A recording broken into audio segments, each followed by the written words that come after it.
James was enjoying his life on the island of Sodor, but he still had a lot to learn. "You're a special mixed traffic engine," said the Fat Controller. "You can pull coaches or trucks quite easily, but you must learn by your mistakes." James knew what the Fat Controller meant. He could well remember that dreadful accident on his first day. "Be careful with the coaches, James," said Edward. "They don't like being bumped." Everyone came to admire James. "I'm a really splendid engine," he thought, and suddenly let off steam. A shower of water fell on the Fat Controller's nice new top hat. Just then the guard blew his whistle, and James thought they had better go. Go on," he puffed to Edward. Don't push," replied Edward. The coaches were grumbling too. Don't go so fast! But James didn't listen.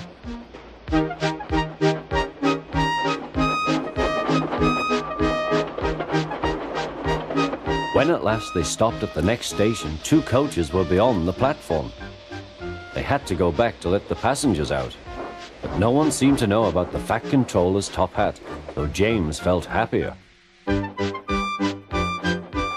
Presently they came to the station where Thomas was waiting with his 2 coaches. "Hello, James," said Thomas. "Feeling better?" "That's right." "Oh, that's my guard's whistle. I must go. I don't know what the Fat Controller would do without me to run this branch line," and he puffed off importantly. Edward and James passed the field where James had had his accident. The fence was mended and the cows were back again.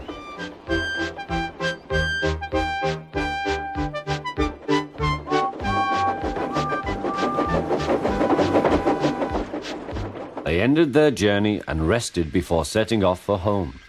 James was still wondering what the Fat Controller would have to say about his top hat.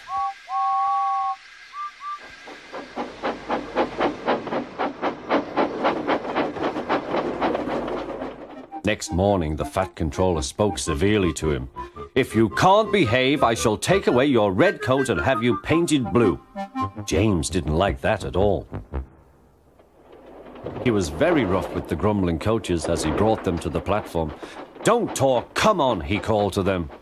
"Gordon never has to fetch his own coaches," he thought to himself, "and he's only painted blue." To make James even more cross, this time no one came near him. "I'll show them," he thought. "They think Gordon is the only engine who can pull coaches."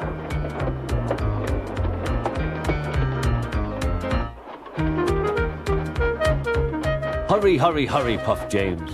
You're going too fast, replied the coaches. James laughed and tried to go faster, but the coaches wouldn't let him. "We're going to stop," they said. "We're going to stop."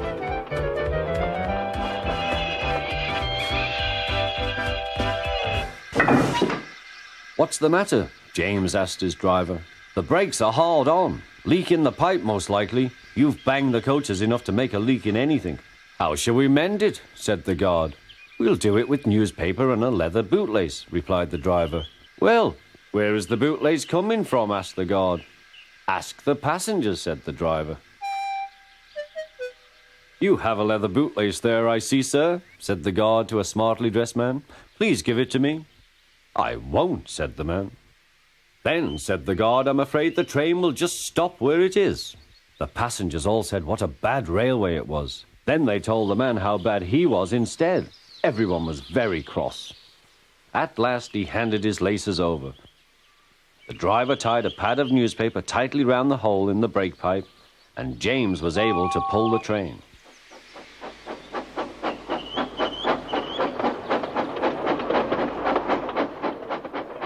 But he was a sadder and wiser James, and took care never to bump coaches again.